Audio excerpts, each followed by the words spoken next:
പശ്ചിമ ബംഗാളിൽ ഇന്ന് ബി.ജെ.പിയുടെ നേതൃത്വത്തിൽ ഒരു ബന്ദ് ആചരിക്കുകയാണ്. ആർജിക്കർ ഹോസ്പിറ്റലിലെ 31 വയസ്സുകാരിയായിട്ടുള്ള ഒരു വിദ്യാർത്ഥിനി, ഡോക്ടർ വിദ്യാർത്ഥിനിയെ ബലാത്സംഗം ചെയ്ത് കൊലപ്പെടുത്തിയതിനെ തുടർന്ന് വലിയ രീതിയിലുള്ള പ്രതിഷേധങ്ങളാണ് രാജ്യമെമ്പാടും പല ദിക്കുകളിലായിട്ട് നടക്കുന്നത്. പ്രധാനമായിട്ട് നമ്മൾ ഉയർത്തേണ്ട ഒരു ചോദ്യം എന്താണെന്ന് പറയുന്നത്, ഡോക്ടർമാരുടെ സമൂഹം എത്രമാത്രം സുരക്ഷിതരാണ് നമ്മുടെ നാട്ടിൽ എന്നുള്ളൊരു പ്രധാനപ്പെട്ട ഒരു ചോദ്യം ഈ ഒരു സാഹചര്യത്തിൽ ഉയരുന്നുണ്ട്. നമുക്ക് ഓർമ്മയുണ്ടാവുമെന്ന് തോന്നുന്നു, ഒരു വർഷം മുമ്പ് ഡോക്ടർ വന്ദനാദാസ് എന്ന് പറയുന്ന ഒരു ഡോക്ടർ കൊട്ടാരക്കര ഹോസ്പിറ്റലിൽ അവിടെ ഒരു ചികിത്സിക്കാൻ വന്ന ഒരു പേഷ്യൻറ്റിൻ്റെ കൈയാൽ കൊല ചെയ്യപ്പെടുന്ന ഒരു വളരെ വലിയൊരു ദാരുണമായിട്ടുള്ളൊരു സംഭവം ഉണ്ടായിരുന്നു. പക്ഷേ അന്നൊന്നും ഇപ്പം നടക്കുന്ന രീതിയിലുള്ള വലിയ പ്രതിഷേധങ്ങളൊന്നും നമ്മുടെ നാട്ടിൽ പോലും നടന്നിട്ടില്ല. അപ്പം സാർ, ഇത് എങ്ങനെയാണ് നമ്മൾ ഈ ഒരു വിഷയത്തെ കാണേണ്ടത്? ഇതൊരു ഈ പറഞ്ഞ മാതിരി ഈ ലേറ്റ് നൈറ്റ് ഷിഫ്റ്റിൽ വർക്ക് ചെയ്യുന്ന പെൺകുട്ടികളാവട്ടെ, യങ്ങായിട്ട് പെൺകുട്ടികളെ സ്ത്രീകളാവട്ടെ, അവർക്കൊരു സെക്യൂരിറ്റിയാണ് മേജർ ഇഷ്യൂ. ഞാൻ പറയുന്നത് എന്താണ്, നമുക്ക് ഇപ്പോൾ ഹൈദരാബാദ് ആയാലും മുംബൈ ആയാലും കൊൽക്കത്ത ആയാലും കൊച്ചി ആയാലും ഈ പറഞ്ഞ തിരുവനന്തപുരം ആയാലും എവിടെയായാലും എന്താണ് ഈ പറഞ്ഞ ഈ ഇങ്ങനെ ഒരു അക്രമം ചെയ്യാൻ ആൾക്കാരുണ്ടാവുന്നത്. നമുക്ക് നിർഭയ കേസ് ഓർമ്മയുണ്ടാവും. നിർഭയ കേസിലാണ് നമ്മുടെ ശരിക്കൊരു വേക്കപ്പ് കോൾ എന്ന് പറയും നമ്മൾ ഇംഗ്ലീഷിൽ, അതുണ്ടായിരുന്നു. ബിക്കോസ് ആ കേസ് കഴിഞ്ഞിട്ടാണ് പിന്നെ നമുക്ക് ഈ ജുവനൈൽ ജസ്റ്റിസ് ആക്ടിലും, ബിക്കോസ് അതിൽ ഏറ്റവും അക്യൂസ്ഡ് ആയിട്ടുള്ള ഒരു 17 വയസ്സായിട്ടുള്ള ഒരു പയ്യൻ ഈ പറഞ്ഞ മാതിരി അവനെ വെറുതെ വിട്ടു. അവനിപ്പോൾ എവിടെയാണെന്ന് ആർക്കും അറിയില്ല. ഇൻഫാക്ട് കേജ്രിവാൾ അവനൊരു 15,000 റുപ്യ 1 ലക്ഷം റുപ്യ കൊടുത്തു, അവനൊരു തുന്നൽ മെഷീനും കൊടുത്തിട്ട് അവനെ പറഞ്ഞു വിട്ടു എന്ന് പറഞ്ഞു കേട്ടു. അതല്ല ചെയ്യേണ്ടത്. ഈ 16 ആയാലും 17 വയസ്സായാലും അവരൊക്കെ അഡൾട്ട്സ് ആയിട്ട് കൺസിഡർ. അതാണ് പിന്നെ നിർഭയ ആക്ട് വന്നത്. പക്ഷേ നിർഭയ ആക്ട് വന്നു കഴിഞ്ഞിട്ട് ഒന്നും നടന്നില്ല. അതാണ് നമ്മൾ കണ്ടത്. ബിക്കോസ് ഒരു പേടിയില്ല ആർക്കും. അതാണ് മെയിൻ ആയിട്ടുള്ളത്. ഇപ്പൊ നമ്മുടെ നാട്ടിലേക്ക് വേറൊരു കേസിൽ ഇപ്പൊ ഡോക്ടർമാർ മാത്രമല്ല, ഒരു പെൺകുട്ടി ട്രെയിനിൽ പോകുമ്പോൾ ഒരു വേലുച്ചാമിയോ, എനിക്ക് പേര് എക്സാക്ട്ലി ഓർമ്മയില്ല, തള്ളിയിട്ടത് ട്രെയിനിൽ ഗോവിന്ദച്ചാമി ട്രെയിനിൽ തള്ളിയിട്ട് ആ പെൺകുട്ടി പോകാൻ മരിക്കുന്നുണ്ടായി. അങ്ങനെ ഒരു കേസ് ഉണ്ടായിരുന്നു. പക്ഷെ സൗമ്യ മർഡർ കേസ് ഡൽഹിയിൽ നടന്ന ഒരു കേസ് ഉണ്ടായിരുന്നു. അത് ഒരു ജേർണലിസ്റ്റ്, ഈ ജേർണലിസ്റ്റും ഡോക്ടർമാരും ഈ നമ്മുടെ അവിടുത്തെ ഇൻഫോ പാർക്കും ടെക്നോ പാർക്കിലൊക്കെ വർക്ക് ചെയ്യുന്ന പെൺകുട്ടികളൊക്കെ ചിലപ്പോൾ നൈറ്റ് ഷിഫ്റ്റ് ഉണ്ടായിരിക്കും. യൂഷ്വലി സെക്യൂരിറ്റി വൈസ് അവരെ ഡ്രോപ്പ് ചെയ്യണം എന്നൊക്കെയാണ് വീട്ടിൽ ഒരു കണക്ക്. പക്ഷെ ചിലപ്പോൾ അവർ അടുത്തുള്ള വല്ല റെസ്റ്റോറൻറ്റിലോ വല്ല പോയി കാപ്പുടിക്കാനോ അല്ലെങ്കിൽ ഡിന്നർ കഴിക്കാൻ പോകുമ്പോഴാണ് ഇതിൽ പ്രോബ്ലം വരുന്നത്. അപ്പൊ ആ ഒരു കേസിലാണ് ഇവര് എന്താ ചെയ്യേണ്ടത്, ഇവർക്ക് സെക്യൂരിറ്റി എങ്ങനെ പ്രൊവൈഡ്. എല്ലാ സ്ഥലത്തും പോലീസുകാരെ കൊണ്ട് വെക്കാൻ പറ്റില്ലല്ലോ. അപ്പൊ നമ്മൾ ഈ കണ്ട കേസിൽ ഇപ്പൊ നാട്ടിലാണ് ആ പെൺകുട്ടി വന്ദനദാസ് കേസിലും ഒരു പേഷ്യന്റിനെ ട്രീറ്റ് ചെയ്യുമ്പോൾ അയാൾ തന്നെ കയറി കുത്തിക്കൊന്നു എന്ന് പറയുമ്പോൾ കൂടെ ഉണ്ടായിരുന്ന പോലീസുകാരൻ ഓടിപ്പോയി. അതാണ് ഉണ്ടായത്. കൂടെ ഒരു പോലീസുകാരൻ വന്നിരുന്ന അവൻ ഓടിപ്പോയി. അങ്ങനെയാണ് ഇപ്പൊ കൽക്കട്ടയിൽ നടന്ന ഈ മർഡർ കേസിൽ നമ്മൾ കണ്ടത്. ആ പെൺകുട്ടിയെ കൊല ചെയ്തിട്ട് അവസാനം സൂയിസൈഡ് ആയിട്ട് കാണിക്കാൻ നോക്കി അവിടുത്തെ ഡോക്ടർമാരുടെ. ഇവിടുത്തെ വരങ്കൽ യൂണിവേഴ്സിറ്റിയില്, വരങ്കൽ മെഡിക്കൽ കോളേജ്, കാക്കത്തിയ മെഡിക്കൽ കോളേജ് ഹൈദരാബാദിൽ ഒരു 200 കിലോമീറ്റർ ദൂരമുള്ള വരങ്കൽ സിറ്റിയില് ഒരു പെൺകുട്ടി ഇതേമാതിരി കൊല്ലപ്പെട്ടു. ഓൺ ഡോക്ടറെ ഹരാസ് ചെയ്തിട്ട് ആ പെൺകുട്ടി സൂയിസൈഡ് ചെയ്തു അവസാനം. എന്നിട്ട് എന്താ, അയാൾക്ക് ജാമ്യം കിട്ടി. ഇപ്പൊ അവൻ സുഖമായിട്ട് അവിടെ കോഴ്സ് കണ്ടിന്യൂ ചെയ്യുന്നു. ആർക്കും ഒരു കുഴപ്പമില്ല. ഇത് ഈ public memory is very short എന്ന് പറയും. നമ്മളൊരു 2 ആഴ്ച 1 മാസം കഴിയുമ്പോൾ ഇതൊക്കെ മറക്കും. എന്തായാലും ഇവരാരും ശിക്ഷിക്കാൻ പറ്റില്ല. അതാണ് നമ്മൾ നോക്കുമ്പോൾ ഒരു ഡിഫറൻസ്. ദിശ മർഡർ കേസ് ഹൈദരാബാദിന്റെ ഔട്ട്സ്കേർട്സ് വെച്ച് നടന്ന ഒരു ഇൻസിഡന്റ് ഉണ്ടായിരുന്നു, ദിശ മർഡർ കേസ്. ആ ദിശ മർഡർ കേസിലാണ് നമ്മൾ കണ്ടത് ഒരു ഇൻസ്റ്റന്റ് ജസ്റ്റിസ് എവിടുത്തെ സൈബറാബാദ് പോലീസുകാർ കൊടുത്തത്. അവരാണ് അന്ന് ആ 3 അക്യൂസ്ഡ് ആയിട്ടുള്ള ആൾക്കാരെയും രാത്രി കൊണ്ട് എൻകൗണ്ടർ ചെയ്തു. നമുക്കറിയാം അത് എൻകൗണ്ടർ ആണ്, അത് ഒരു നാച്ചുറൽ ജസ്റ്റിസ് അല്ല. പക്ഷേ അന്ന് അവിടെ ഉണ്ടായിരുന്ന ആൾക്കാരും എല്ലാവരും സപ്പോർട്ട് ചെയ്തു ഇതിന്. ആ അടുത്തുള്ള ഗ്രാമത്തിലുള്ള ആൾക്കാരൊക്കെ വന്ന് പോലീസുകാരെ പൂവിട്ട് അവരെ സൽക്കരിച്ചവർ. എന്തിനാന്ന് ചെയ്തത് നമുക്കറിയാം. ഇവരൊരു മാസം കഴിഞ്ഞ് അല്ലെങ്കിൽ 2 കൊല്ലം കഴിഞ്ഞ് ഇവർ സുഖമായിട്ട് ഇവര് എവിഡൻസ് ഒന്നും ഇല്ല എന്നു തള്ളിവിടും. ഇവർ പുറത്തിറങ്ങി നടക്കും, ഒരു പേടിയില്ല. പക്ഷെ അന്ന് ആ എൻകൗണ്ടർ നടന്നപ്പോൾ തൊട്ട് ഹൈദരാബാദിൽ, ഇപ്പൊ ഞാൻ അത് എല്ലാ സ്ഥലത്തും ചെയ്യണം എന്നല്ല പറയണത്, പക്ഷെ അത് കഴിഞ്ഞിട്ട് ഇങ്ങനെ ഒരു സിമിലർ ഇൻസിഡന്റ് ഹൈദരാബാദിൽ ഉണ്ടായിട്ടില്ല. ശരിയാണ്, ഹറാസ്മെന്റ് ഉണ്ടായിട്ടുണ്ട്, അങ്ങനെ കേസുകളുണ്ട്. പക്ഷെ ഒരു പേടിയില്ല നമ്മുടെ നാട്ടിൽ, ഒന്നിനും പേടിയില്ല. ബിക്കോസ് നമ്മൾ പറയും ചിലപ്പോൾ ഈ ഗൾഫ് നേഷൻസിലൊക്കെ ഈ ഷറിയ ലോ ഇംപ്ലിമെന്റ് ചെയ്യുമ്പോൾ കൈവെട്ടുക തലവെട്ടുക പരിപാടികളൊക്കെ ഉണ്ട്. ഒരു പേടി ഉണ്ടാവും ആൾക്കാർക്ക്.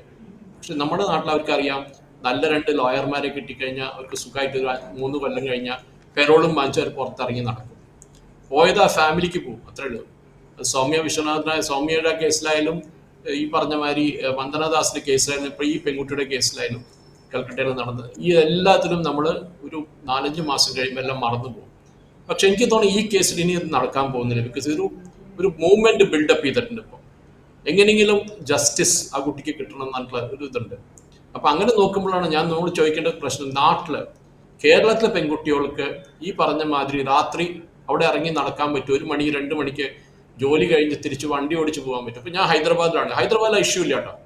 രാത്രി 2 മണി 3 മണിക്കും പെൺകുട്ടികൾ 2 വീലർ ഓടിച്ച് പോകണമാണ്, ഒരു കുഴപ്പമില്ല. എവിടെ കണ്ടാലും പോലീസിന്റെ പെട്രോൾ വെഹിക്കിൾസ് ഉണ്ട്. പിന്നെ ഒരു പേടിയുണ്ട് അവർക്ക്. എല്ലാ സ്ഥലത്തും CCTV ഉണ്ട്, CCTV ട്രാക്കിംഗ് ഉണ്ട്. അത് നൈറ്റിലെ സീനിയർ DCP ലെവലിലുള്ള ഓഫീസേഴ്സ് ആണ് പെട്രോളിങ് ചെയ്യുന്നത്. അപ്പൊ അവർക്കൊരു സേഫ്റ്റിക്ക് ഒരു ആസ്പെക്ട്. പിന്നെ ഞാൻ പറഞ്ഞ ഇപ്പൊ കോൾ സെന്ററിൽ വർക്ക് ചെയ്യുന്നവരായാലും IT കമ്പനിയിൽ വർക്ക് ചെയ്യുക, അവരെ വീട് വരെ കൊണ്ടുപോയി വിടാനുള്ള ഒരു പ്രൊവിഷൻ ഉണ്ട്. ഒരു ക്യാബ് ഉണ്ട്, ഓഫീസിന്റെ ക്യാബിൽ കൊണ്ടുപോയി വിടും. അതിനൊരു പ്രോട്ടോകോളും ഉണ്ട്. ആദ്യം പെൺകുട്ടികളെ കൊണ്ടാക്കണം, പിന്നെയാണ് കൂടുതൽ ആൺകുട്ടികളെ കൊണ്ടാക്കാൻ പാടുള്ളൂ എന്നുള്ള ഒരു ഇതുണ്ട്.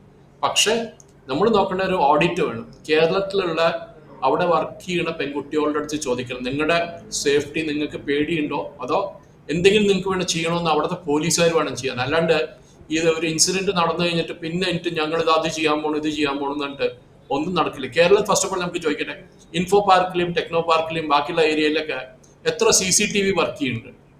എന്താണ് അവിടുത്തെ സെക്യൂരിറ്റി? ഇതാണ് നമ്മൾ ചോദിക്കേണ്ട പ്രശ്നം. ആദ്യം എവിടെ നിന്നാണ് തുടങ്ങേണ്ടത്? അതെ, ഇപ്പോഴും കൃത്യമായിട്ട് സാർ പറഞ്ഞത് കൃത്യമാണ്. നമുക്കിപ്പോഴും ഒരു ഷോർട്ട് മെമ്മറിയാണ്. ഒരു സംഭവം നടന്നിട്ട്, ഒരു പ്രധാനപ്പെട്ട ഒരു ബലാത്സംഗം നടന്നു കഴിഞ്ഞാൽ നമ്മൾ വലിയ രീതിയിലുള്ള പ്രതിഷേധങ്ങൾ നടത്തും, പ്രൊട്ടസ്റ്റ് ഒക്കെ ചെയ്യും. പക്ഷേ അത് 2-3 ദിവസങ്ങൾക്ക് ശേഷം നമ്മൾ മറവിയിലേക്ക് പോവുകയാണ്. യഥാർത്ഥത്തിൽ നമ്മളുടെ ഈ മറവിയാണ് ഇത്തരം രീതിയിലുള്ള ഒരു ആക്രമണങ്ങൾ നമ്മുടെ നാട്ടിൽ നടക്കുന്നത് എന്ന് വേണമെങ്കിൽ പറയാൻ വേണ്ടിയിട്ട് സാധിക്കും. സാറേ, എനിക്ക് ചോദിക്കാനുള്ളത്, ഇപ്പം ഫെമിനിസ്റ്റുകളൊക്കെ പ്രധാനമായിട്ട് ഇപ്പം ചോദിക്കുന്ന, സമൂഹ മാധ്യമങ്ങളിലൊക്കെ ഉയരുന്നൊരു ചോദ്യമുണ്ട്, ഈ മനുഷ്യൻ്റെ, അത് പ്രത്യേകിച്ച് ഇന്ത്യക്കാരൻ്റെ ഒരു സെക്ഷൽ ഫ്രസ്ട്രേഷൻ ആണോ ഇത്തരം കൊലപാതകങ്ങളിലേക്ക് അല്ലെങ്കിൽ ബലാത്സംഗങ്ങളിലേക്ക് ചെന്നെത്തുന്നതെന്ന് പറഞ്ഞിട്ട്. അത് നമുക്കൊരു ഇൻഡിവിജ്വലിസ്റ്റിക് കേസ് എടുത്ത് പറയാൻ പറ്റും. സെക്ഷൽ ഫ്രസ്ട്രേഷൻ ആണോ, അതോ വേറെ വല്ലതാണോ, റിവെഞ്ച് ആണോ, അതോ പറഞ്ഞൊരു മൊമെന്ററി ഒരു എന്താ പറയുക ദേഷ്യമാണോ നമുക്ക് അറിഞ്ഞൂടെ. ഇപ്പൊ ഈ വന്ദനാദാസിന്റെ കേസിൽ എന്തായിരുന്നു പ്രൊവോക്കേഷൻ? ഒന്നുമില്ലല്ലോ. ഒരു പാവം പെൺകുട്ടി ഒരാളെ ആക്സിഡന്റ് കേസിൽ കൊണ്ടുവന്നപ്പോ ട്രീറ്റ് ചെയ്യായിരുന്നു, കൂടെ വാർഡ് ബോയ്സും അവരൊക്കെ ഉണ്ടായിരുന്നു കൂടെ. പക്ഷെ എന്നിട്ടും അറ്റാക്ക് ചെയ്തു. നമ്മളത് അതിലെ പ്രതിയായിട്ടുള്ള സന്ദീപ് എന്ന് പറയുന്ന ആളൊരു ക്രൈം സസ്പെക്ട് ആയിരുന്നു. അതാ പറയണത്. അപ്പൊ അങ്ങനത്തെ ആൾക്കാരെ നമ്മൾ ബെയിൽ കൊടുത്തു. സുപ്രീം കോടതി പറഞ്ഞ എല്ലാവർക്കും ബെയിൽ കൊടുക്കാന്ന് പറയണേ. അപ്പൊ ആരെയും തടവിലിടേണ്ട ആവശ്യമില്ല, എല്ലാവർക്കും ബെയിൽ കൊടുക്കാന്ന് പറയുന്നത്. അതിന്റെ അർത്ഥം എന്താണ്? എല്ലാവർക്കും ബെയിൽ കൊടുക്കാന്ന് പറഞ്ഞാൽ പിന്നെ ഈ പറഞ്ഞ കൊന്ന ആൾക്കാരും റേപ്പിസ്റ്റും പാർട്ടികളും എല്ലാം ഈ റോട്ടിലിറങ്ങി നടക്കും. അതാണ് നടക്കാൻ പോകുന്നത്. ഒരു പേടിയില്ല നമ്മുടെ നാട്ടിൽ. ഒരു ദിശ മർഡർ കേസിന് മാതിരി ഒരു എൻകൗണ്ടർ കേരളത്തിൽ നടക്കില്ല. അപ്പോഴേക്ക് അവിടെ ഹ്യൂമൻ റൈറ്റ്സ് പറയാൻ കുറെ പേര് വരും. അവന്റെ ഹ്യൂമൻ റൈറ്റ്സും അവന്റെ ഇതും ഈ പറഞ്ഞ മാതിരി ഗോവിന്ദചാമിയുടെ ഹ്യൂമൻ റൈറ്റ്സിനെ പറ്റി പറയാൻ കുറെ പേരുണ്ടാവും. പക്ഷെ ആ കൊല്ലപ്പെട്ട പെൺകുട്ടി ആയാലും അവര് ചോദിക്കാൻ വേണ്ടി ആരും ഉണ്ടാവില്ല. അതാണുള്ള പ്രോബ്ലം. ഏത് കേസ് എടുത്ത് നോക്കിക്കോളെ, നമ്മളിപ്പോ ഒരു 100 കേസ്, റേപ്പ് ആൻഡ് മർഡർ നടന്ന കേസ് 10 കൊല്ലം മുമ്പ് തൊട്ട് ഇത് ഒരു 2 കൊല്ലം മുമ്പുള്ള കേസുകൾ എടുത്ത് നോക്കിക്കഴിഞ്ഞാൽ കൺവിക്ഷൻ റേറ്റ് എന്താണ്? എനിക്ക് തോന്നുന്നു വളരെ കുറവായിരിക്കും കൺവിക്ഷൻ റേറ്റ്സ്. ഉണ്ടായിരിക്കും, പക്ഷെ കൺവിക്ട് ചെയ്ത് കഴിഞ്ഞാൽ അത് കഴിഞ്ഞ് അവൻ പിന്നെയും അപ്പീലിൽ പോകും, പിന്നെ അടുത്ത കോടതിയിലേക്ക് അപ്പീലിൽ പോകും, പിന്നെ അടുത്ത കോടതിയിൽ അപ്പീൽ പോകും. അവസാനം ആരത് ട്രാക്ക് ചെയ്യണത്? ബിക്കോസ് നമ്മുടെ ഇവിടെ ഞാൻ പറഞ്ഞില്ല, ഇതിനൊരു സിസ്റ്റം ഇല്ലേ. ശരിയാണ്, ഇവിടെ ഹ്യൂമൻ റൈറ്റ്സ് കമ്മീഷൻ ഉണ്ട്, നാഷണൽ ഹ്യൂമൻ റൈറ്റ്സ് കമ്മീഷൻ ഉണ്ട്, സ്പെസിഫിക്കലി വുമൻസ് സെല്ലുണ്ട്, എല്ലാം ഉണ്ട്. പക്ഷെ ഇന്നും രാത്രി 2 മണിക്കോ 3 മണിക്കോ ഒരു വണ്ടി ഓടിച്ച ഒരു പെൺകുട്ടി വീട്ടിലെത്തുന്ന അമ്മ അച്ഛനുള്ള പേടി, അവര് രാത്രി ഉറങ്ങില്ല കുട്ടി തിരിച്ചെത്തണവരെ. അതാണ് നമ്മൾ മനസ്സിലാക്കേണ്ടത്. അത് ചില കുട്ടികളാണെങ്കിൽ അന്യ നാട്ടിൽ പോയി താമസിച്ച്, ഈ പറഞ്ഞ അന്യ രാഷ്ട്രങ്ങളിൽ പോയി താമസിച്ച്, അന്യ സംസ്ഥാനങ്ങളിൽ പോയി താമസിച്ചിട്ട് അവിടെ ഈ പറഞ്ഞ മാതിരി ഹോസ്റ്റലിൽ താമസിച്ച്, പ്രൈവറ്റ് ഹോസ്റ്റലിൽ താമസിച്ചിട്ട് രാത്രി 1, 2, 3 മണിക്ക് ഈ പറഞ്ഞവരെ അവിടെ എത്തും. എന്താണ് security? Even within the hostel എന്താണ് സെക്യൂരിറ്റി? നമ്മൾ കണ്ടിട്ടുണ്ട്. കേരളത്തിൽ ഹോസ്റ്റലിൽ ഉള്ള തന്നെ റാഗിങ് നടന്ന് കൊന്നിട്ടുണ്ട്. പക്ഷെ അത് മാത്രമല്ല, ഈ പറഞ്ഞ പബ്ലിക് പ്ലേസസ് ഞാൻ കണ്ട നാട്ടിൽ തട്ടുകടയിലൊക്കെ രാത്രി 2 മണി 3 മണിക്കൊക്കെ പോയി കഴിഞ്ഞാൽ അവിടെ പോലീസുകാർ വന്ന് ചോദിക്കും, എന്താടാ അവിടെ എന്താ ചെയ്യണേന്ന് അവർ ചോദിക്കും. ഒരു നൈറ്റ് ലൈഫ് എന്ന കോൺസെപ്റ്റ് എനിക്കാണ് കേരളത്തിൽ ഇതുവരെ വന്നിട്ടില്ല. ബാംഗ്ലൂരുമായാലും സിറ്റിയോ ഹൈദരാബാദുമായാലും സിറ്റിയോ അല്ല. നമ്മളത് എൻകറേജ് ചെയ്യണം. ശരിയാണ്, അതിൽ ചില ഡ്രഗ് പ്രോബ്ലംസും അത് ഇതൊക്കെ ആയിട്ടുണ്ട്. പക്ഷെ സെക്യൂരിറ്റി വൈസ് ഒരു ആള് ജോലി എടുത്ത് വരുമ്പോൾ രാത്രി കഴിക്കാൻ ഫുഡ് അവർക്ക് വേണ്ടത് ഒരു നോർമൽ തിങ് ആണ്. 2 മണിക്ക് അവർക്ക് കഴിക്കാനുള്ള സ്ഥലങ്ങൾ വേണം. പക്ഷെ അതേസമയം അവർ വീട്ടിലെത്തണവരെ സെക്യൂരിറ്റി ഉണ്ടോ, ഈ പറഞ്ഞ ഒരു CCTV ഓഡിറ്റ് ചെയ്തിട്ടുണ്ടോ? അല്ലാണ്ട് ഒരു ഇൻസിഡന്റ് നടന്നു കഴിഞ്ഞിട്ടല്ല പറയാം അയ്യോ ഈ 100 CCTV വർക്ക് ചെയ്യണ്ടായിരുന്നില്ല, പണിയെടുക്കണ്ടായിരുന്നില്ല, അത് കേടായി, കൺട്രോൾ റൂമിലേക്ക് കണക്റ്റഡ് ആയിരുന്നില്ല. ഇതാണ് നമ്മൾ നോക്കേണ്ടത്. ഇത് പിന്നെ ഞാൻ പറയണെങ്കിൽ ഈവൻ ഈ പെൺകുട്ടികൾ അവരൊരു കുറച്ച് കെയർഫുൾ ആയിരിക്കണം ഈ കാര്യത്തിലൊക്കെ. ഈ പറഞ്ഞ നമുക്ക് എല്ലാവരെയും ഈ രാത്രി ഒരു സെക്യൂർ ആയിട്ടൊരു ഏരിയ കിട്ടാൻ വളരെ ഡിഫിക്കൽട്ടാണ്. ഒന്ന് ലൈറ്റ് ഒക്കെ ഇല്ലാത്ത റോഡൊക്കെ ഉണ്ടാവും, ചിലപ്പോൾ നടന്നു പോകുമ്പോൾ രാത്രി എന്ത് പണിയാവാം ആ സമയത്ത്. അത് പെൺകുട്ടി എന്നല്ല, ആൺകുട്ടികൾക്കും അത് ആരെങ്കിലും വന്ന് കൊല്ലുക എന്തെങ്കിലും ചെയ്യാൻ പറ്റും അവർക്ക്. പക്ഷെ പെൺകുട്ടികളാണ് ടാർഗറ്റ് യൂഷ്വലി. അപ്പൊ അവര് ആ കാര്യത്തില് ഈ പറഞ്ഞ മാതിരി ഗവൺമെന്റ് ഒരു സ്ട്രിക്റ്റ് ആറ്റിറ്റ്യൂഡ് എടുക്കണം. രാത്രിയായാലും പകലായാലും security, especially night shift work ചെയ്യുന്ന ആൾക്കാർ, ഡോക്ടർമാരാവട്ടെ, ഈ IT പ്രൊഫഷണൽ ഡോക്ടർമാർക്കാണ് ഏറ്റവും കൂടുതൽ എന്താ പറയുക ഹ്യൂമൻ ഇന്ററാക്ഷൻ ഉള്ളത്. മറ്റവർ ജോലി എടുക്കണം സ്ഥലത്തിരുന്ന്, കുഴപ്പമില്ല അവർക്ക്. ഹോട്ടൽ ഇൻഡസ്ട്രി ഉണ്ട് ഫോർ എക്സാമ്പിൾ, അവർ സെക്യൂർ ആണ്, ബിക്കോസ് ഹോട്ടലിന്റെ ഉള്ളിലാണ്. പക്ഷെ ഈ പറഞ്ഞ മാതിരി ഒരു ഹോസ്പിറ്റൽ എന്ന് പറയുമ്പോൾ ആക്സിഡന്റ് കേസും അതും ഇതും രാത്രി കുറെ വരും. അപ്പൊ അത് ഹാൻഡിൽ ചെയ്യുന്ന സമയത്താണ് അവർക്കുള്ള പ്രൊട്ടക്ഷൻ നമ്മൾ കൊടുക്കുക. ചിലപ്പോൾ പേഷ്യന്റ് മരിക്കും, അതുണ്ടാവും. ചിലപ്പോൾ വളരെ ക്രിട്ടിക്കൽ കേസ് ആയിരിക്കും വന്നത്, അപ്പൊ ഇവർ തല്ലിക്കൊല്ലും, തല്ലി പൊളിക്കും, ഹോസ്പിറ്റലിൽ പോലും തല്ലി പൊളിക്കും. അതാണ് വേണ്ടത്. നല്ല സ്ട്രിക്റ്റ് ആയിട്ടുള്ള ലോസ് ഉണ്ട്. ഹൈദരാബാദിലേക്ക് അറിയാം, അവിടുത്തെ അങ്ങനെ ഇൻസിഡന്റ് ഉണ്ടായപ്പോൾ 5-6 കൊല്ലം മുമ്പ് പുതിയൊരു ലോ കൊണ്ടു, അവിടെ നിയമം കൊണ്ടു. എന്തായാലും അടിച്ചു പൊളിച്ച പ്രോപ്പർട്ടിയുടെ ആ കംപ്ലീറ്റ് കാശ് ഇവരുടെ തന്നെ വാങ്ങും, ആ ചെയ്ത ആൾക്കാരെ തന്നെ വാങ്ങും. അതുവരെ അവർക്ക് ജാമ്യം കിട്ടില്ല.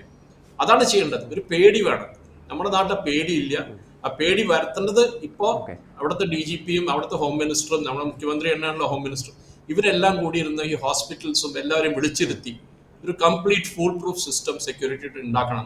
നമ്മൾ ഈ വെസ്റ്റ് ബംഗാളിൽ നടന്ന ഒരു ഇൻസിഡന്റ് മാത്രം എടുത്തിട്ട് നമ്മൾ മറക്കാൻ പാടില്ല. ദിശ കേസുമാരി മറന്നു പോകരുത്. ഈ പറഞ്ഞ മാതിരി സൗമ്യ കേസായാലും വന്ദനാദാസ് കേസായാലും നമ്മളെല്ലാം മറന്നു അതിനെ പറ്റിയിട്ട്. ഇനി ഒരു പുതിയ കേസ് വരുമ്പോൾ നമ്മളെല്ലാം പിന്നെ ഇതേമാതിരി ചർച്ച ചെയ്യും. അതാണ്ടാവുന്നത്. ഇപ്പം ഈ കോളേജിലെ ഈ ഒരു സംഭവം നടന്നു ഓഗസ്റ്റ് 9-ാം തീയതി അവിടെയുള്ളൊരു സെമിനാർ റൂമിലാണ്. ഇപ്പം വ്യാപകമായിട്ട് ഇപ്പം ഡോക്ടർമാരുടെ സംഘടനകളൊക്കെ പ്രതിഷേധങ്ങൾ നടത്തുന്നുണ്ട്. അവരുടെ ഭാഗത്തു നിന്നൊക്കെ ഉയരുന്ന ഒരു കഥ എന്ന് പറയുന്നത്, ഇതിന് ഔദ്യോഗിക സ്ഥിരീകരണം യാതൊന്നുമില്ല, ഈ പെൺകുട്ടി അവിടെ കോളേജിൽ ഉണ്ടായിരുന്ന വ്യാജ മരുന്ന് മാഫിയക്കെതിരെ തിരിഞ്ഞതിൻ്റെ ഭാഗമായിട്ടുണ്ടായിരുന്ന ഒരു കൊലപാതകമാണിത് എന്നൊരു കഥ പ്രചരിക്കുന്നുണ്ട്. എന്താണ് സാർ അതിലെ ഒരു സാധ്യത എന്തൊക്കെയാണ്? നമുക്ക് പറയാൻ പറ്റില്ല. ഇപ്പൊ കേസ് CBIയുടെ കേസിലാണ്, അടുത്താണ് കൊടുത്തത്. CBIക്കാണ് ഇൻചാർജ് കേസിന്റെ. പക്ഷേ പറഞ്ഞാൽ ഇവര് ഫസ്റ്റ് 5 ദിവസം പറയണ കേട്ടിട്ടുള്ളത് ഇവർ എവിഡൻസ് എല്ലാം കംപ്ലീറ്റ് ആയിട്ട് നശിപ്പിച്ചു എന്നാണ് പറയണത്. അവിടെ നടന്ന ഇൻഫാക്ട് ആ സെമിനാർ റൂം എന്ന് പറഞ്ഞ റൂമിനെ പൊളിച്ചു, റെനോവേഷൻ ചെയ്യാൻ പോകുന്നുണ്ട്. ആലോചിച്ച ഒരു ക്രൈം സീനാണത്. ഒരു ക്രൈം സീനെ തൊടാൻ പാടില്ല, സീൽ ചെയ്ത് വെക്കും ആക്ച്വലി. പക്ഷെ ക്രൈം സീനിൽ തന്നെ ഈ പറഞ്ഞ മാതിരി ആ കുട്ടിയുടെ പോസ്റ്റ്മോർട്ടം റിപ്പോർട്ട്സ് ആയിട്ടും ആ കുട്ടിയുടെ ബോഡി ക്രിമേറ്റ് ചെയ്യാൻ പാടില്ലായിരുന്നു. ആ കുട്ടിയുടെ ബോഡി ഒരാഴ്ച 10 ദിവസം അവിടെ വെക്കണായിരുന്നു അവര്. ബിക്കോസ് ഈ CBI മാതിരിയുള്ള ഓർഗനൈസേഷൻ വന്നൊരു 2ാമത്തെ പോസ്റ്റ്മോർട്ടം നടത്തുന്നവരെ ഇവരത് ആ ബോഡി റീറ്റെയിൻ ചെയ്തില്ല അവര്. അതാണ് അവിടുത്തെ ഏറ്റവും വലുത്. ഇവർ പറഞ്ഞ പോലീസുകാർ പറഞ്ഞ ഫാമിലി കൊണ്ട് ക്രിമേറ്റ് ചെയ്തു, ഫാമിലി പറഞ്ഞ് ഞങ്ങളെ പ്രഷറൈസ് ചെയ്തു, ഇവർ വന്ന് വേഗം ക്രിമേഷൻ നടത്താൻ വേണ്ടിട്ട്, ദഹിപ്പിക്കാൻ വേണ്ടിട്ട്. അതാണ് നമ്മൾ അറിയേണ്ടത്. അതേമാതിരി ആരാണ് ഇവർ വിളിച്ചു പറഞ്ഞത് കോളേജിൽ വൈസ് പ്രിൻസിപ്പൾ വിളിച്ചു പറഞ്ഞു ഈ കുട്ടി സൂയിസൈഡ് ചെയ്തു, എന്ത് കാരണത്തെ സൂയിസൈഡ് ചെയ്തു എന്ന് പറഞ്ഞത്. പിന്നെയല്ല മനസ്സിലായത് റേപ്പ് ആൻഡ് മർഡർ ആയിരുന്നു. അപ്പൊ അവിടെ തന്നെ ഒരു ഡൗട്ട് വരികയാണ് ഫസ്റ്റ് ഓഫ് ഓൾ. അപ്പൊ ഒരാളെല്ലാം ചെയ്തിരിക്കുന്നത്, ഞാൻ ആ പോസ്റ്റ്മോർട്ടം റിപ്പോർട്ടിന്റെ ഡീറ്റെയിൽസ് വായിച്ചു. 6 പേര് ഇൻവോൾവ് ആണെന്ന് പറയുന്നത്. 6 പേര്. ആ കുട്ടി അത്ര ഹോറബിളായിട്ട് അടിച്ചു എന്നാ പറയുന്നത്. റേപ്പ് ചെയ്തിട്ട് അടിച്ചു, മുഖത്തും തലയിലൊക്കെ ഇട്ടിട്ട്. ഒരാളെ കൊണ്ട് ചെയ്യാൻ പറ്റില്ല എന്നാരും. ഇതൊക്കെ നമുക്ക് ഈ ഇൻവെസ്റ്റിഗേഷനിൽ വരും. പക്ഷേ ഞാനിതാ പറയണത്, ഇതെല്ലാം കഴിഞ്ഞിട്ട് എന്തുണ്ടാവും? ഒന്നും ഉണ്ടാവില്ല. 1 മാസം 2 മാസം കഴിഞ്ഞ് ഇവർക്ക് ജാമ്യം കിട്ടും, ഇവരെല്ലാം പുറത്തു. ഇപ്പം മമതയ്ക്കെതിരെ മമതയുടെ കോട്ട ഇളകുകയാണോ എന്നുള്ളൊരു ചോദ്യം ഇപ്പോൾ ഉയരുന്നുണ്ട്. ആ രീതിയിലാണ് പ്രതിഷേധങ്ങൾ ബംഗാളിൽ ഉയരുന്നത്. സ്ത്രീകളുടെ നേതൃത്വത്തിലൊക്കെ ബംഗാൾ ഗവൺമെൻറ്റിനെതിരെ മമതയ്ക്കെതിരെ വലിയ രീതിയിലുള്ള പ്രതിഷേധങ്ങളാണ് നടക്കുന്നത്. കാരണം ഇതിൽ നമ്മൾ ഏത് സ്ത്രീകൾക്കെതിരെയുള്ള, പ്രത്യേകിച്ച് ഈ ബലാത്സംഗ കേസുകളിൽ, നമ്മളിപ്പോൾ ആദ്യം പറഞ്ഞ വന്ദനയുടെ കേസിലൊക്കെ ലാപ്സസ് ആദ്യം വരുത്തുന്നത് പോലീസാണ്. കൃത്യമായിട്ട് പ്രതിയെ പരിശോധനയ്ക്ക് കൊണ്ടുപോകുന്നില്ല. ഇപ്പം ഈ ഒരു കേസിലാണെങ്കിൽ വളരെ ഗുരുതരമായ രീതിയിലാണ് ഇവിടുത്തെ പ്രിൻസിപ്പാൾ അടക്കം അവിടെ ഇടപെട്ടിരിക്കുന്നത് എന്നാണ് വ്യക്തമായിട്ട് മനസ്സിലാവുന്നത്. ഈ പറഞ്ഞ ഇതിൽ കുറെ പേര് ഇൻവോൾവ് ആണ്. ഇതിൽ മമതാ ബാനർജി മാത്രം ചെയ്തുകൊണ്ട് കാര്യമില്ല. അവർ ഓഫ് കോഴ്സ് അവരാണ് അതിന്റെ മെയിൻ മുഖ്യമന്ത്രി ആകുമ്പോൾ അവരാണ് അതിന്റെ റെസ്പോൺസിബിലിറ്റി അവർക്കാണ്. പക്ഷേ ഈ പറഞ്ഞ മാതിരി ഒരു പോലീസ് ഫോഴ്സ് അത് കോംപ്രമൈസ് ആയി കഴിഞ്ഞു. അപ്പൊ കേരളത്തിലെ പോലീസ് ഫോഴ്സും കുറെ കോംപ്രമൈസ് ആയി കഴിഞ്ഞു. പാർട്ടിക്കാരാണ് മുഴുവൻ പോലീസ് ഫോഴ്സിലുള്ളത്. അപ്പൊ എന്ത് നടന്നാലും അവർ കവറപ്പ് ചെയ്യാൻ നോക്കും. ഇത് നമ്മുടെ ഭാരതദേശത്തിലെ ഒരു വല്ലാത്തൊരു ട്രാജഡിയാണ് ഈ പോലീസ് ഫോഴ്സ് എന്ന്. ഏത് രാഷ്ട്രീയ പാർട്ടി വന്നാലും അവർ കയറി ഭരിക്കും പോലീസ്. അപ്പൊ അവർക്കൊരു നമ്മളെ വന്ദനാദാസിന്റെ കേസിൽ എന്ന് പറയുന്നത് 25 ലക്ഷം രൂപയാണ് സർക്കാർ കോമ്പൻസേഷൻ നൽകിയത്. ആ കുടുംബം ഇതുവരെ അത് സ്വീകരിച്ചില്ല എന്ന് മാത്രമല്ല, അവരുടെ ആവശ്യം ഇത് CBI അന്വേഷിക്കണം എന്നാണ്. പക്ഷേ സർക്കാർ ഇതുവരെ അതിന്റെ സാധ്യത ഇല്ല എന്നാണ് പറയുന്നത്. CBI അന്വേഷണം ആവശ്യമില്ല എന്നാണ് വന്ദനയുടെ കേസിൽ സർക്കാരിന്റെ മറുപടി. അതാ ഞാൻ ചോദിക്കുന്നത്, അതെന്താണ് അങ്ങനത്തെ കടുപ്പെടുത്ത എന്തിനാണ്? എന്തൊരു CBIക്ക് കൊടുത്ത എന്താവും? പക്ഷെ ഇനി കൊടുത്തിട്ട് കാര്യമില്ല. ബിക്കോസ് ക്രൈം സീൻ കഴിഞ്ഞു, അതിന്റെ ഈ പറഞ്ഞ ഈ സാമ്പിൾസ് എടുത്തിട്ടുള്ള അതെല്ലാം ഡെസ്ട്രോയ് ചെയ്തിട്ടുണ്ടാവും. ഒരു പോലീസ് ഫോഴ്സിന് ഇത് കവറപ്പ് ചെയ്യണമെങ്കിൽ, അല്ലെങ്കിൽ ഒരു സർക്കാരിന് ഇത് കവറപ്പ് ചെയ്യണമെങ്കിൽ വളരെ ഈസി ആയിട്ട് ചെയ്യാൻ പറ്റും. അവർ കംപ്ലീറ്റ്, നമ്മൾ കണ്ടതാണ് മുംബൈയിലെ ഒരു കേസിൽ, ആ ഒരു BMW കാറിന്റെ ഒരു ഇതുണ്ടായിരുന്നു ആക്സിഡന്റ് കേസിൽ, അവര് സാമ്പിൾ തന്നെ മാറ്റി, ഡോക്ടർമാരെ കൊണ്ട് ഉപയോഗിച്ച് സാമ്പിൾ തന്നെ മാറ്റിച്ചു അവര്. അങ്ങനെയാണ് അതിന്റെ ഒരു കോംപ്രമൈസ്. നമ്മുടെ അവിടെ ഒരു കാര്യമുണ്ട്, കാശുണ്ടോ അവൻ എന്ത് വേണമെങ്കിൽ ചെയ്യാം, അതാണ്. പിന്നെ ഒന്ന് പൊളിറ്റിക്കൽ പാർട്ടിയുടെ സപ്പോർട്ട് ഉണ്ടോ അവർക്ക് എന്ത് വേണമെങ്കിൽ ചെയ്യാം. ഈ രണ്ട് കാര്യങ്ങളാണ് നമ്മുടെ ഈ പറഞ്ഞ ഈ ഫെയർ ഇൻവെസ്റ്റിഗേഷൻ ഇല്ല. പോലീസ് ഫോഴ്സിന് ഇൻവെസ്റ്റിഗേഷൻ ചെയ്യുമ്പോൾ എപ്പോഴും കോംപ്രമൈസ് ചെയ്യും. അത് മമതാ ബാനർജി ആയാലും പിണറായി വിജയൻ ആയാലും അവരത് മാറ്റി പറയും. ഈ പറഞ്ഞ മാതിരി അവസാനം പോയവന് പോയി, ബാക്കിയുള്ളവർക്ക് ഒന്നും ആവില്ല. വന്ദനദാസിന്റെ ഇതിന്റെ ഏറ്റവും വലിയൊരു സങ്കടകരമായിട്ടുള്ള ഒരു പ്രശ്നം എന്താണെന്ന് വെച്ച് കഴിഞ്ഞാൽ, വളരെ സത്യസന്ധമായിട്ട് നമ്മൾ കാണേണ്ട, പരിശോധിക്കേണ്ട ഇത്തരം മനുഷ്യത്വപൂർണമായിട്ടുള്ള കേസുകൾ അതിനെല്ലാം പൊളിറ്റിസൈസ് ചെയ്യുന്ന, രാഷ്ട്രീയവൽക്കരിക്കുന്ന ഒരു സാഹചര്യമാണ്. അതിപ്പം എല്ലാ പാർട്ടിയും നമുക്ക് അതിൽ കുറ്റപ്പെടുത്തേണ്ടി വരും. ഇപ്പോൾ ഈ ഒരു കേസിൽ തന്നെ, ഈ ഒരു പെൺകുട്ടിയുടെ ബലാത്സംഗം ചെയ്ത് കൊലപ്പെടുത്തി ഈ കേസിൽ തന്നെ അതിനെ മമത വലിയ രീതിയിൽ പൊളിറ്റിസൈസ് ചെയ്യുന്നു. BJPയും CPIക്കാരുമാണ്, CPMുമാണ് ഇതിന് ആ ഒരു കോളേജ് ആക്രമണം നടത്തിയതിന് പിന്നിൽ നിന്നാണ് അവർ പറയുന്നത്. നേരെ തിരിച്ച് മമതയ്ക്കെതിരെ ഈ BJPയും CPMും രാഷ്ട്രീയമായിട്ടുള്ള ആയുധമായിട്ട് ഉപയോഗിക്കുന്നു. അപ്പോൾ എന്തിനേയും ഈ രാഷ്ട്രീയ ആയുധമായിട്ട് ഉപയോഗിക്കാൻ ശ്രമിക്കുകയാണ്. അതിൻ്റെ ഒരു ആഹ്ലാദത്തിലാണോ നമ്മുടെ രാഷ്ട്രീയ പാർട്ടികളെന്നാണ് എനിക്ക് തോന്നുന്നത്. അല്ലാതെ ഒരു പെൺകുട്ടി മരിച്ചു, അതിന് നീതി ലഭിക്കണം, അതിനു വേണ്ടിയിട്ടുള്ള സത്യസന്ധമായിട്ടുള്ള അന്വേഷണങ്ങളാണ് നടക്കുന്നതെന്ന് എത്ര രാഷ്ട്രീയക്കാരുടെ മനസ്സിൽ പോകുന്നുണ്ടാവും? അതൊന്നും പോവില്ല. അവർക്ക് അവരുടെ കുടുംബത്തിന് ഉണ്ടായ അന്ന് അവർക്ക് മനസ്സിലാവും ഇത് വേറെ ആരുടെ മോളാണ്, വേറെ ആരുടെ കുട്ടിയാണെന്നിട്ട് അവര് കെയർ ചെയ്യില്ല. അവർ വെറുതെ വന്ന് കുറെ മീഡിയയിൽ സ്റ്റേറ്റ്മെന്റ് ഒക്കെ കൊടുക്കും, ഞങ്ങൾ നടക്കും, ജസ്റ്റിസ് വിൽ ബി ഡൺ, അത് ഇതെന്നൊക്കെ ഇംഗ്ലീഷിൽ അടിക്കും. അത് കഴിഞ്ഞ് എല്ലാവരും മറക്കും.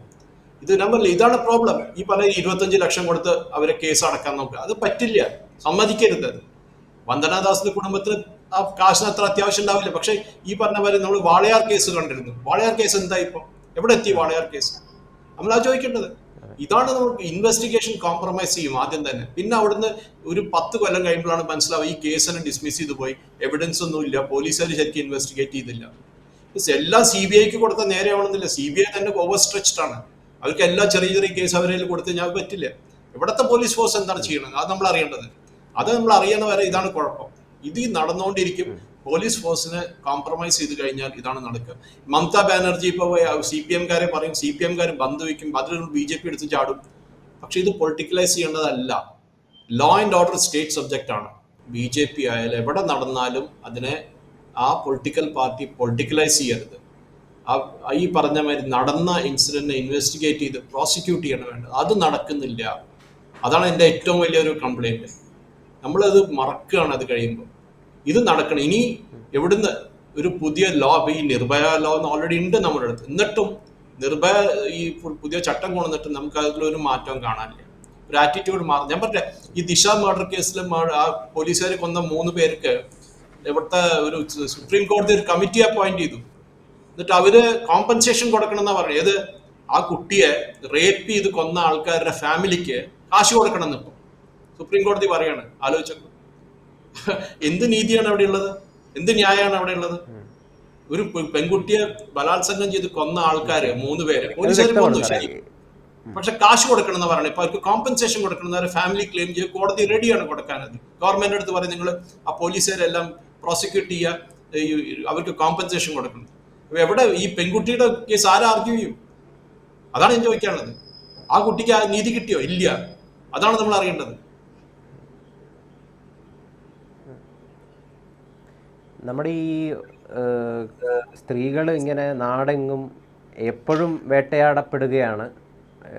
അത് നമുക്കിപ്പോൾ ഒരു പുതുമയല്ലാതായി തീർന്നിരിക്കുന്നു. സ്ത്രീകൾക്ക് നേരെ നടക്കുന്ന ഈ അതിക്രമണം എന്ന് പറയുന്നത് യഥാർത്ഥത്തിൽ നമ്മൾ അന്വേഷിക്കേണ്ട മറ്റൊരു വശം കൂടിയില്ലേ? അതായത് നമ്മുടെ ഒരു കൾച്ചർ വൈസ് എത്രമാത്രം പുരുഷ മേധാവിത്വം ഇല്ലാത്ത, അല്ലെങ്കിൽ എത്രമാത്രം സമത്വമുണ്ട് നമ്മുടെ കുടുംബങ്ങളിലായിക്കോട്ടെ, വീടുകളിലായിക്കോട്ടെ, നമ്മുടെ മത ആചാരങ്ങളിലായിക്കോട്ടെ, അല്ലെങ്കിൽ മറ്റു നമ്മുടെ സാംസ്കാരിക ചടങ്ങുകളിലായിക്കോട്ടെ, എത്രമാത്രം പുരുഷാധിപത്യം ഇല്ല, അല്ലെങ്കിൽ എത്രമാത്രം സമത്വമുണ്ട് എന്നുള്ള കാര്യം കൂടി നമ്മൾ ഈ സ്ത്രീകൾക്ക് നേരെ നടക്കുന്ന ഈ അതിക്രമണങ്ങൾ ചർച്ച ചെയ്യുമ്പം ആലോചിക്കേണ്ട ഒരു കാര്യമല്ലേ? അതിനെ കൂടി നമ്മൾ എപ്പോഴും ഒരു പെൺകുട്ടി വീട്ടിൽ നിന്ന് വൈകുന്നേരം പുറത്ത് പോകുമ്പോൾ അവരുടെ അമ്മ അച്ഛനും ചോദിക്കും നീ എത്ര മണിക്കാണ് വരാൻ ചോദിക്കും.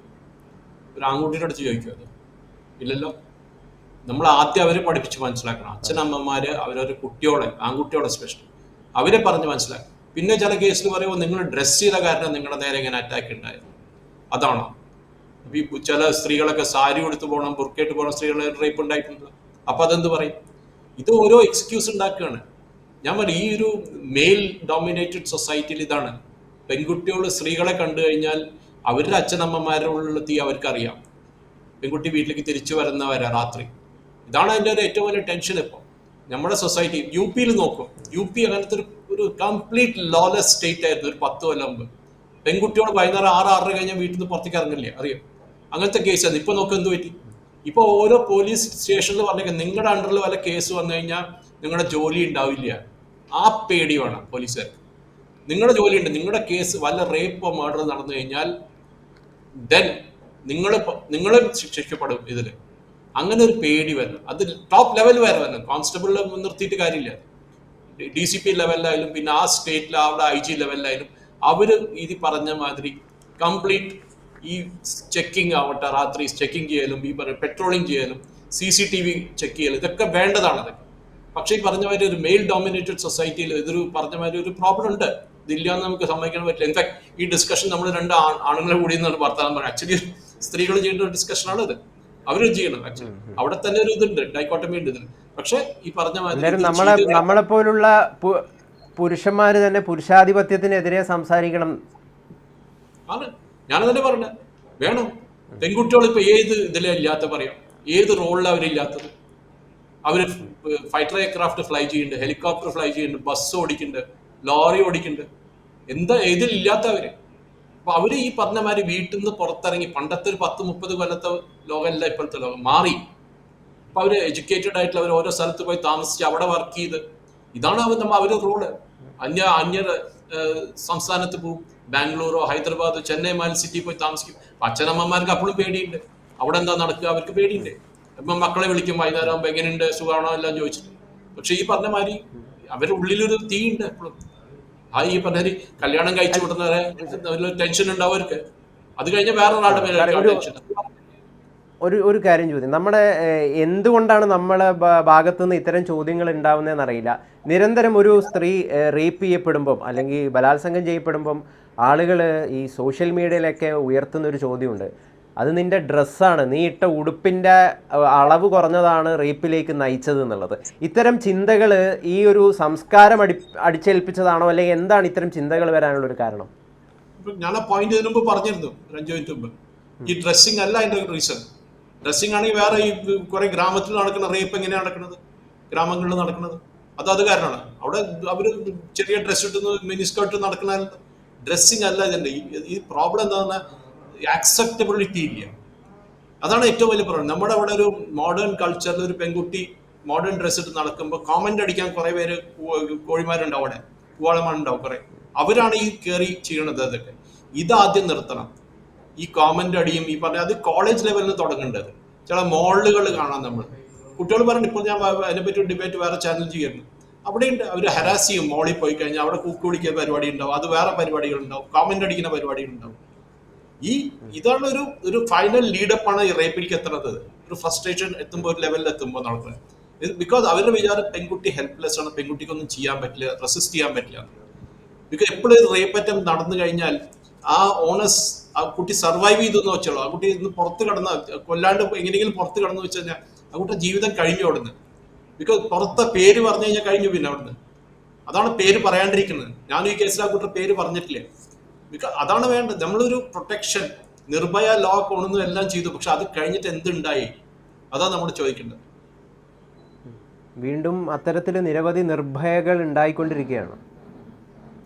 ഇതാണ് വേണ്ടത്. ഇതൊരു നമ്മളല്ലേ ഒരു 2 എൻകൗണ്ടർ ചെയ്ത് കഴിഞ്ഞാൽ പറ്റും അഡ്രസ് ഇല്ലാണ്ട് പോകും. പിന്നെ അതന്നെ ഇതാ ചെയ്യേണ്ടത്. അവനെ കൊണ്ടുപോകുമ്പോൾ ജീപ്പിൽ നിർത്ത് ചാടി എന്തെങ്കിലും ഒരു കഥ പറഞ്ഞ് പിന്നെ ഫിനിഷ് ചെയ്യണം. പിന്നെ അവർക്ക് ചെയ്യില്ല പരിപാടി. എന്തായാലും ബംഗാൾ ഗവർണറായിട്ടുള്ള CV ആനന്ദ ബോസ് ഇപ്പം വലിയ രീതിയിൽ ഗവൺമെൻറ്റിനെതിരെ പ്രതികരിച്ചിട്ടുണ്ട്. അവിടെ നടന്ന കൃത്യമായിട്ട് പോലീസിൻ്റെ ഭാഗത്തുനിന്ന് വീഴ്ച സംഭവിച്ചിട്ടുണ്ട്. അതാണ് ഈ ഒരു മർഡറിലൊരു പ്രധാനപ്പെട്ട ഒരു പോരായ്മയായിട്ട് അദ്ദേഹം ചൂണ്ടിക്കാണിച്ചിട്ടുണ്ട്. എത്രയും പെട്ടെന്ന് പ്രതികളെ പിടികൂടണം എന്നാണ് പറയുന്നത്. എന്തായാലും ഇപ്പോൾ ആ കേസ് ഇപ്പോൾ CBI ഏറ്റെടുത്തിരിക്കുകയാണ്. വരും ദിവസങ്ങളിൽ തന്നെ ആ നിഷ്ഠൂരമായിട്ടുള്ള കൊലപാതകം ചെയ്ത ആ രാക്ഷസന്മാർ നിയമത്തിന് മുന്നിൽ വരുമെന്ന് നമുക്ക് നോക്കാം, കാത്തിരിക്കാം. കൂടുതൽ വാർത്തകളും വിശേഷങ്ങളും നിങ്ങളിലേക്ക് എത്താൻ ABC മലയാളം സബ്സ്ക്രൈബ് ചെയ്യുക, ബെൽ ബട്ടണും അമർത്തുക.